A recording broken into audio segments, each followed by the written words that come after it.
Bonjour la Brico famille. Alors, comment vous allez? Bien, toi qui tombes sur ma chaîne par hasard, bienvenue sur ma chaîne. Aujourd'hui, je vais vous parler des outils nécessaires pour la plomberie débutant. Donc, un débutant, quel outil nécessaire qu'il peut utiliser pour des cas urgents ou des cas extrêmes?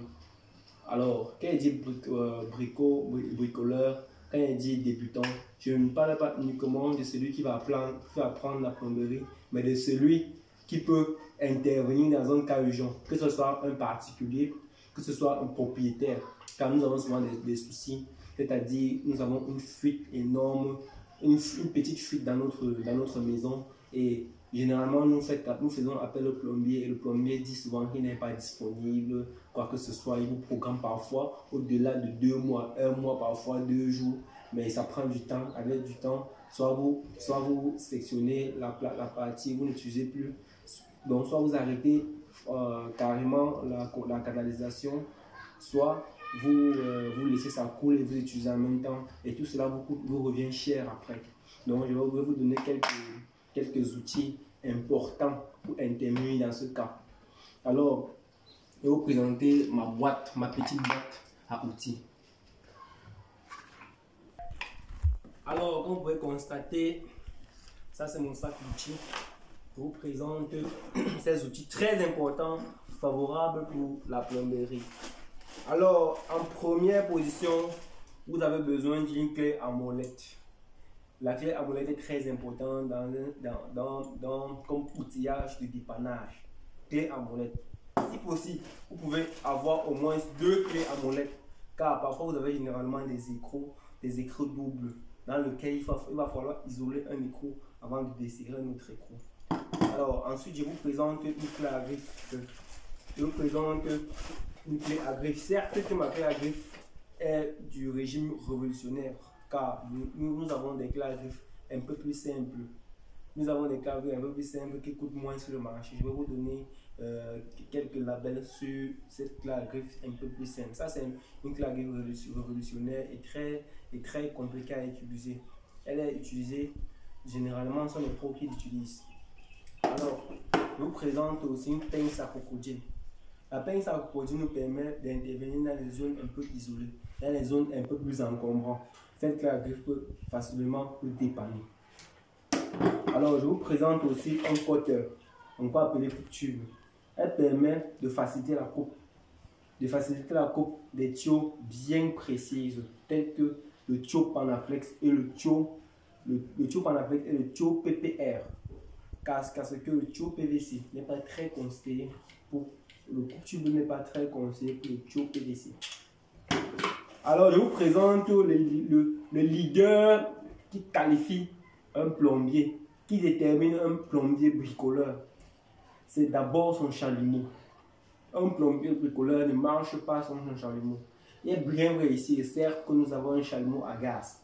Nous avons aussi généralement des chalumeaux électriques. Mais un plombier ne marche pas sans son chalumeau. Parce que de nos jours, il est bien vrai que la tuyauterie du PVC est en train de disparaître sur le marché. Mais actuellement, c'est avec ça qu'au Cameroun ou en Afrique, nous utilisons. C'est avec ça que nous bricolons. Alors, le chalumeau est un élément phare pour un plombier bricoleur débutant. Alors, je vous présente aussi quelques outillages très importants, très nécessaires. Notre ruban à mesure, encore appelé mètre. Ce ruban à mesure est très important dans la plomberie. Il faut toujours avoir son ruban de mesure, car vous ne pouvez pas déterminer la distance à couper, la distance à raccorder, ainsi de suite, sans votre ruban de mesure. Donc, il est aussi très nécessaire, les amis. Je vous présente aussi une lame de scie. Certes, nous, les plombiers, généralement, nous avons cette lame de scie parce que, en fait, lorsque nous utilisons le bras de scie et la scie en elle-même, nous avons des difficultés à couper sur les zones encombrantes.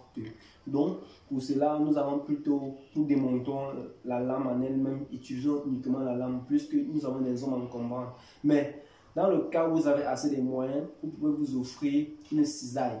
Une cisaille très esthétique et très importante. Mais déjà, pour le nécessaire ou pour l'urgence, il est déjà conseillé.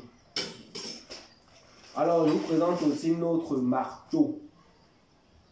Le marteau est très important dans le domaine de la plomberie. Il ne faut pas faire des saignées sur le mur sans votre marteau. Plein de choses sans votre marteau. il est très conseillé aussi d'avoir un marteau. Alors, qui dit marteau dit poinçon ou burin. Je vous présente aussi le poinçon très important qui marche généralement avec le marteau.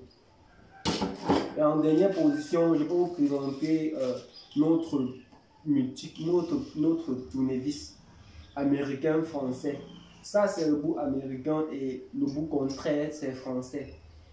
Voilà au moins le nécessaire pour un plombier bricoleur ou outil de sécurité ou encore outil urgent pour bricoler à la maison.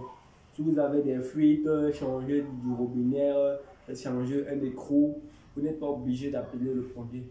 Dans ma prochaine vidéo, je vais vous montrer pas à pas comment dépanner un robinet, comment dépanner une fuite, comment dépanner un flotteur, comment. Si vous me suivez sur ma page, je vous rassure que vous aurez des notions très formidables, des notions très importantes dans le domaine de la plomberie, que vous n'êtes pas obligé d'être plombier.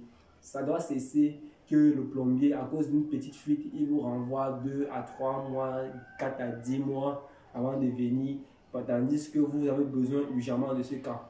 Dans mes tutos, je fais toujours l'effort de vous montrer que l'urgence est plus important que le revenu. L'urgence est plus important que le revenu. Alors, merci d'avoir regardé ma vidéo et n'oubliez pas de liker, ça me fera énormément plaisir. Car si vous ne likez pas, je ne sais pas par quel moyen je peux encore opter pour pouvoir te convaincre. Car j'ai quand même bien débattu avec toi aujourd'hui et merci et bonne journée à toi.